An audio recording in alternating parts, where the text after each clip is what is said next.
This is episode 11 with Caitlin McCall. Welcome to the Eco-Conscious Diver Show. I'm your host, Caitlin, PADI scuba instructor, scientific diver, and science communications specialist.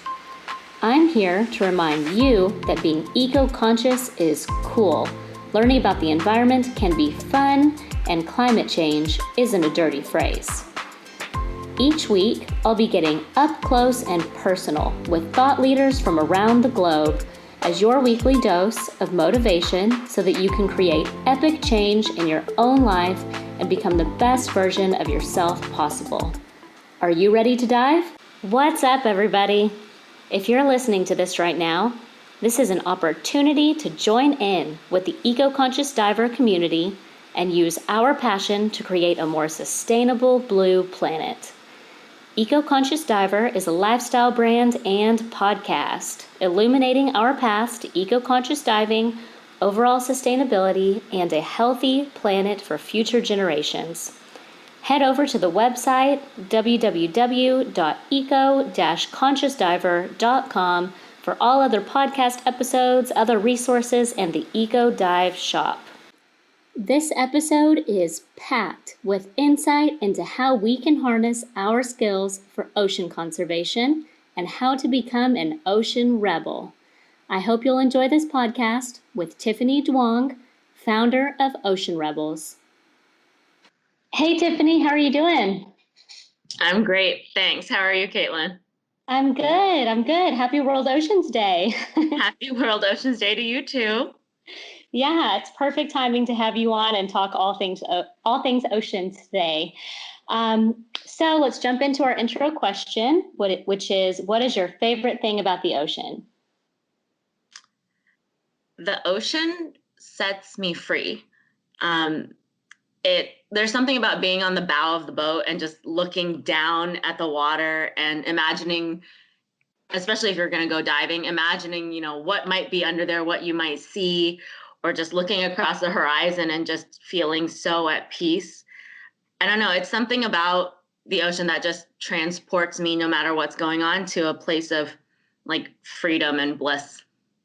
Yeah, so, the ability to create that feeling is my favorite.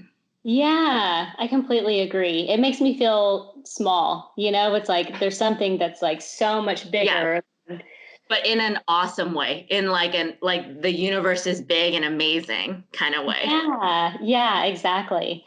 And I always think of times when I've been really upset and I get in the ocean and it just sort of like washes over you and like heals you, No, I mean, like they talk about the healing power of water, but it's so true. Like there's just really something magical about being under the surface and just seeing life happen that makes everything okay. Yeah, definitely. So guys, I am here with Tiffany today. She's the founder of Ocean Rebels, which is an environmental movement that she created to elevate environmental issues and advocate for change. There are three main roles in it, which are advocating, storytelling, and being a rebel. So why don't you tell us your story? Tell us how you got here and your background and everything. Sure. So I am from California. So I grew up as environmentally aware and like a little bit of a tree hugger. And I went to UCLA for college, and I didn't really know how to have a career saving the planet. I just knew it was something I cared about. So I went to law school and I became a renewable energy lawyer. And my role there was basically to negotiate and write the contracts to build those really big wind farms that you'll see on a mountain ridge, or like huge solar panel arrays that create energy, that can power everything from like your cell phone to like cities. Mm-hmm. And I did that for 5 years. And while I believe in the need for renewable energy, I just didn't feel connected enough to the planet I was trying to save. So I quit and went on this really big soul search. And it was actually a scuba diving trip that made me quit. I went to the Galapagos And I remember like standing on the bow of the boat at 3 a.m. and I like looked down and there was bioluminescence and dolphins like jumping through the waves. And I was like, oh my gosh, this is amazing. And then I looked up and there were just more stars than I'd ever seen because it's so far from, anything else.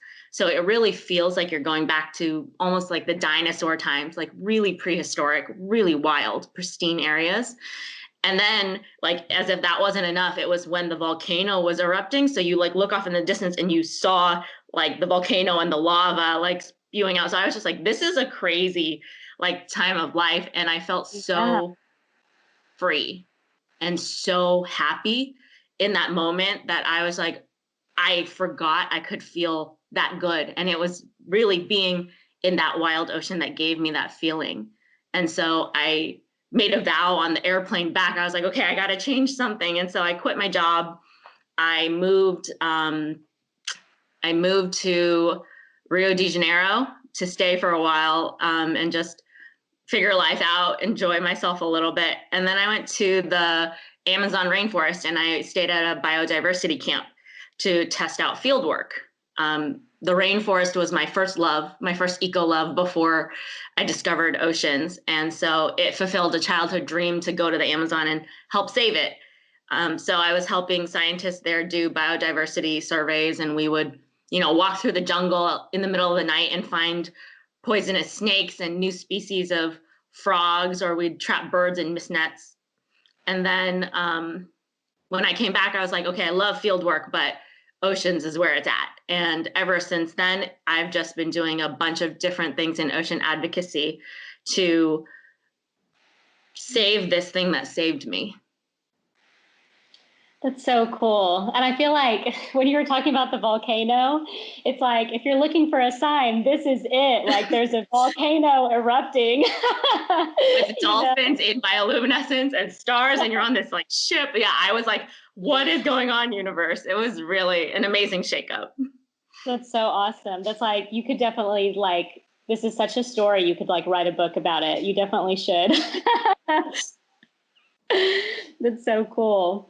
So I know that Ocean Rebels has 3 different parts. So tell us a little bit about, I guess, advocacy to start off with. Sure. So it's anything, we don't do formal lobbying, but we have helped with a bunch of different campaigns. Like today, we did a little World Oceans Day push. We have gone and spoken to the Key West City Council when they were considering banning harmful products and sunscreens. I know that's something near and dear to you. And it was really great to be able to go out and talk to people about it. I helped end the use of drift gill nets in California. It was a fishery for swordfish that had a 66% bycatch rate. So 66% or 66 out of 100 animals would be thrown away, dead or dying. And like, that's so wasteful. And it's just because of the type of gear that was used. And California was the last state in the US to allow this. And even the UN and Russia and Mexico had already banned it. And so I was able to be part of the team that helped push legislation to end that fishing practice and get those nets out of the water. That's so cool. And are you doing that with your job now? No, it was a previous job with an organization called Turtle Island Restoration Network. Okay, very cool. And what all did you do there? So my main role was to dress up in a shark costume and stand in front of restaurants or supermarkets that were selling unsustainably caught swordfish and just not accost people, just talk to them about learning how your fish is caught, learning to ask, waiters or chefs or supermarket managers, was this like line caught? And does that mean long line or does that mean pole in line? What waters are these from? Just to begin the conversation about sustainable fishing. That's awesome. That's like a really good way to kind of throw you into doing that sort of stuff, right? Yeah, they were like, oh, welcome, here's your first day. Here's your shark costume. And I was like, oh, okay. Yeah, and that's the thing. I mean, that's the thing about, advocacy in general is like you kind of have to put your pride aside and be like, I'm going to be this person that, kind of, especially with legislation and stuff, you have to like pester people Mhm. about stuff. So it's Yeah. literally like, if whether I you're think literally I or think people figuratively putting on Yeah, the I think people just go through their lives, like and it seems like things are working. And if you're really trying to create change, you need to shake things up enough so that they realize that the normal isn't working and that something does need to change. So whether that's, in a funny costume or with some really startling, videos or facts, like something needs to click them out of their just go normal day-to-day mode going forward. Yeah, and I think that's probably the hardest part, right? Is that like, most people just kind of go through their everyday life. And I think that's, my biggest fear is to wake up and be 60 and be like, oh my God, I didn't do anything impactful, Yeah, And absolutely. yeah, and I think everyone wants to do something important, wants to be a part of something bigger than themselves. But you're right, it's just snapping them out of it and like introducing them to it. Hmm. Hmm. So tell us more about your job now and about the storytelling that you do and the writing that you do. Absolutely. So right now I write for a couple different outlets of different sizes and audience demographics. I mainly write for the Keys Weekly newspaper here in the Florida Keys. And I was brought on to really help talk about all the local, regional, and global issues surrounding these waters, the Florida Keys National Marine Sanctuary. And primarily here, we have coral and it's not doing well. And so there's a ton of really, really smart people working to try to save, the 1 or 2% that we have left. And it's depressing, but it's also amazing to witness these people who are just doing everything in their power to save, a reef that's thousands of years old that's on the brink. So it's a privilege to get to tell those stories and to help bring awareness to what they're doing. And then I also write for Eco Watch, which is an international news source focused on having a healthier planet and how that affects human wellness as well. So it's been very cool to be able to write on a hyper local scale as well as like a global scale. Yeah, that's super interesting. Yeah, I definitely feel like I had never seen anything like the movement going on in the Keys for, rallying around the coral reef. And you really, I mean, I was there for 2 years, and I guess just in that short amount of time, I saw a decline in the Mm-hmm. coral, especially around Key West, where we were diving a lot for school. And it takes all you have not to tear up when you see stuff like Yeah, that. If there's like a giant coral that you're used to seeing, and then you come back, a year later and it's gone. it's Um, jarring. it really is. And to see that, just right in front of you, it's one thing to read about it, I think, but just to see it is insane. And I think that's one of the things, like working for Coral Restoration Foundation is one of the things that really pushed me to the next level of, caring about all this stuff is like being able to be hands-on in trying to remedy that. And I know that Absolutely. you worked with coral restoration for a long time, right? I was there for a little over 8 months. Yeah. That's awesome. So do you know how many coral frags you outplanted during that time? I I don't know the exact number. I would guess it was somewhere in the 500s. That's awesome. It's such a cool feeling, like to know that you did that, you know? No, I mean, I went to the rainforest to test out field work, and going to CRF was my way to be like, okay, let's try ocean field work. And I was just hooked. Like I know you've done this work too. And I just remember every single coral we were out planting. I was like, no, you have to do it so well because he has to survive and he has to bring back the reef. And it was just like it's really amazing to have so many people motivated with that singular thought of like each coral matters because it could be the one that saves the reef. Like it's such a cool effort. And to be Yeah, part of that is so special. it's huge. And so just in case there's people from Florida that are listening, CRF does do dive days where they allow, I think you can just be open water certified, right?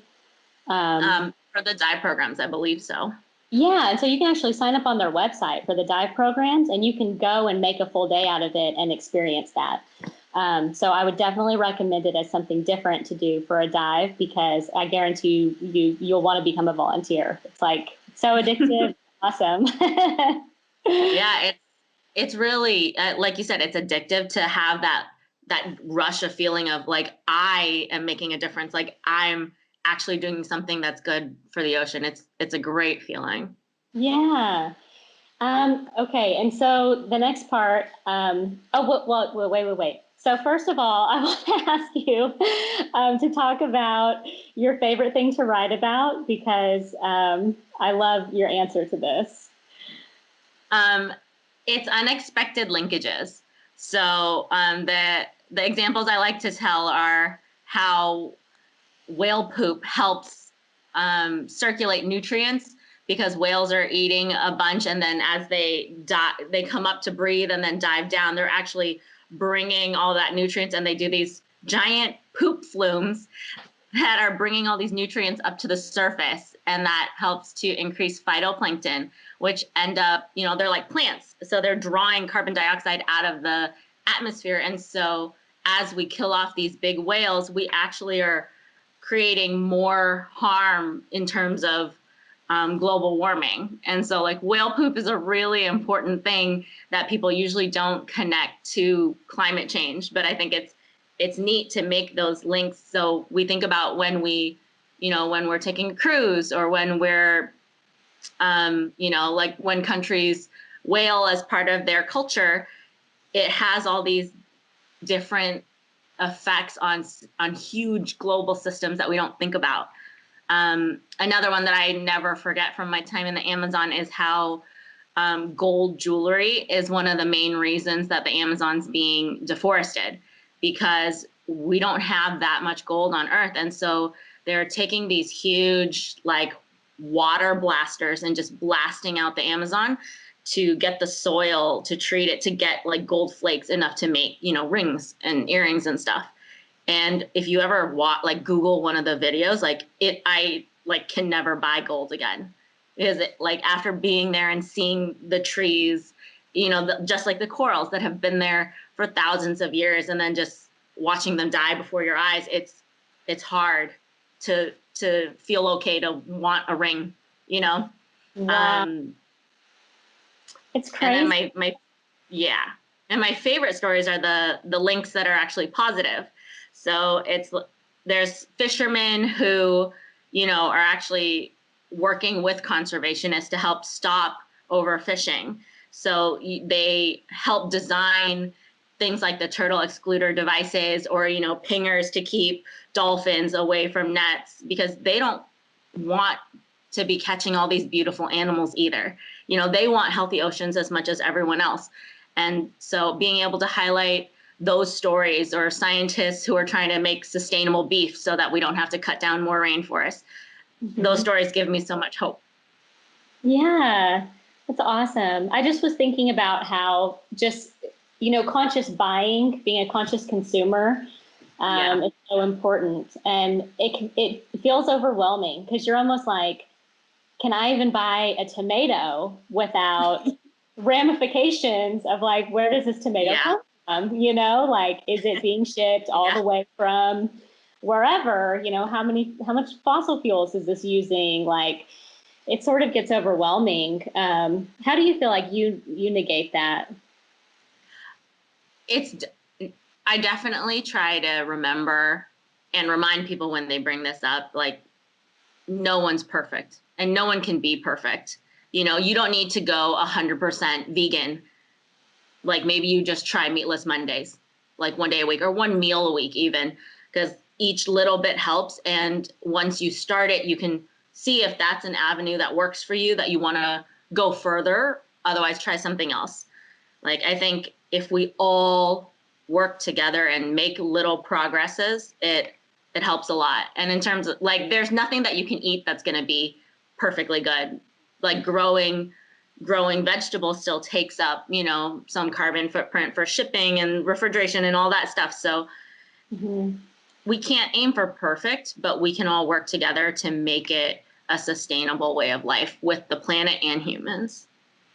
Yeah, and just I guess doing what we can that's within our reach, Yeah. I mean, I would love to have like a vegetable garden and chickens, and that's like my long-term goals, but at this time, I'm not in the position to buy a house, and I'm in an apartment with a balcony that doesn't have sunlight. So, Yeah. so that's not one of the things that I can do right now, but I can try to buy less plastic, and I can always remember bags when I go to the store, and I can walk more than I drive. And so I think it's finding what works for you and your lifestyle, right? Absolutely. I think it's almost like, like a fad diet or personal training. If you try to do everything perfect all the time, it's not going to be sustainable for your life. It has to become part of your lifestyle, like choice and change, for it to actually become a solidified habit. And so I think go start small, go realistic, and like if you feel comfortable, if you can adapt it and like try the next step or tell someone else, become a ripple. You don't have to do everything yourself. If you get 10 people to bring reusable bags, it's better than you being 100% all the time. Yeah, absolutely. And that brings us to the next part, which is being a rebel. So, how do you? I love just like the term rebel. I feel like it's like kind of bad. It's cool. You know what I mean? So how do you, being bad for good. yeah, I love that. So, how do you define being a rebel, and how do you do that? For me, it's like rebelling for change, right? And I use terms like disruptive and terms that are, like you said, usually bad, but for me, it's what's going to push us outside of this normal way of life where we are just going to work and going home and, making dinner, working out, whatever, going out to eat, and not even thinking about our impact. And when we disrupt those quote unquote normal ways of life, we actually can examine them and see if we need them all, or if that is the impact we want to be having, the legacy that we want to leave. And so it's just encouraging people to become aware of their impact, on this earth and on everybody else, whether that's big or small. Yeah, definitely. I feel like my favorite way to be a rebel is, through social media. And I guess that's like just using, one of my skills that I already have. Since I went to school for advertising, I feel comfortable in that space and I feel good in it, so that's like what I use. Yeah, so I guess it absolutely. depends on, yeah, like what their skills are and how they want to bring those to the table to advocate for change, right? Yeah, it's the same as any decision. Like I might be more effective writing a bunch of articles, that people read and it makes them look at something in a whole new way. Like, I watched a documentary on the Amazon on the gold mining, and that person forever disrupted how I think of gold. The first time I learned about sunscreen, I was like, oh my God, what have I been doing for decades to our reefs and to our fish? So it's like those kinds of really permanent and positive disruptions that I'm looking to create in people's minds and like spark those changes. Yeah, I have to say that's one of the things I like about working for Stream to See is it's like shocking to see people's reaction. Like we'll just be going in like, to a grocery store where we already have product and we're just talking to the people that work there. And there's been times when we've told people about, the aquatic toxicity of the things they're putting on their body and actually what it does to us and our hormones and all this stuff. And you can see this light just spark on and they're like, holy cow, what have I been doing? Yeah, absolutely. I love that light. Like that moment is wonderful. It is. It's so cool to see. And it just makes you more excited to like keep talking to other people. It's something that sort of snowballs, I feel like. Totally. And then they're going to go home and tell all their friends and family, and that's how you create change. Yeah. So obviously you had a giant career change.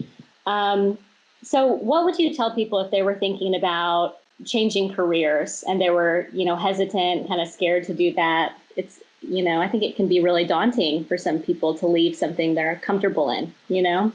Absolutely. It took me 5 years. Like my first day of being a lawyer, I was like, oh, I know this isn't going to last, but it still took me 5 years to quit, knowing that on the first day. I would say it's okay to feel to be unhappy in your job, even if it's a great job for other people. If it's not the legacy you're meant to leave and it doesn't feel aligned with, the impact you want to have, it's okay to not like it. And I would say to not give up, to try new things. And the first thing you try will probably not be, the perfect career switch. Like environmental writing is maybe my fifth thing I've tried. And I'd say don't pick your next step trying to make it as good or better than what you're leaving, because you don't even know what you need yet, right? It's a shift. So treat it almost like career dating. You're not trying to date and marry the very first guy. You need to see what your type is. You need to see what your needs are. So try a bunch of different jobs. I tried a bunch of internships. I was in a position where I could do that, which I'm very fortunate for. And so I would pick internships based on what skill I wanted to learn or what experience I wanted to test. So, I went to the Amazon because I wanted to try field work. I went to CRF because I wanted to try ocean field work. I did my boycotting work because I wanted to try ocean advocacy. And all of those have given me bits and pieces of information that created the life I have now. And it's still in creation.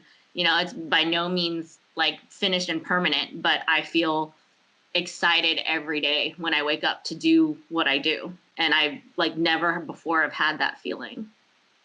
Oh, that's so awesome.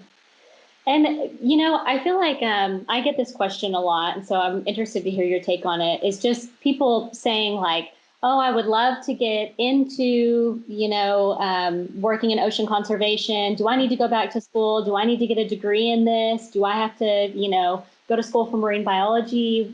What is your take on that?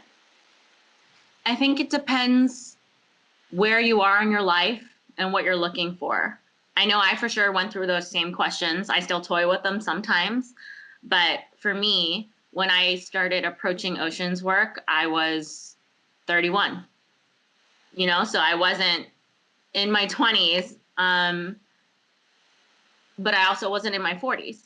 So I decided not to go back to school because I realized that the skill sets I already had, I could parlay, right? I know I can write because I did it as a lawyer.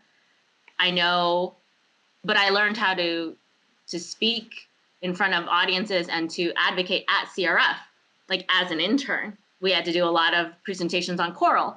And that was the first time that I was really put in front of an audience to talk to them about something I cared about as deeply as the ocean, And that for me was when I saw that spark we were talking about in real life. And I realized, like, I love getting to interface with people and share why the ocean's my passion.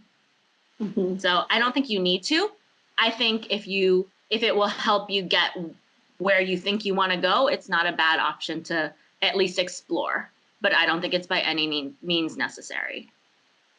Yeah. And I mean, I always say, like, I mean, my story was not a straight line. And I feel like nobody's has to be, I mean, we're not living in the baby boomer world. We don't have to,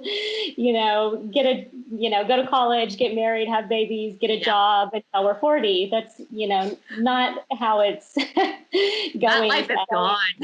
That world is gone. Yeah, thank God. Totally. But, I mean, I did go back and get an associate's in the Keys while I was there because it felt right. And I started a 4-year degree in marine biology here, but then I realized that I could sort of use to move forward in a way that I felt like I was the most effective, with science communications. And so I chose not to continue it. And I feel, I feel like you said, like trying things, see if it works for you. Last semester I was in all of this math and basic science, and I was like, what am I doing? This is not like, I'm going the wrong. Yeah.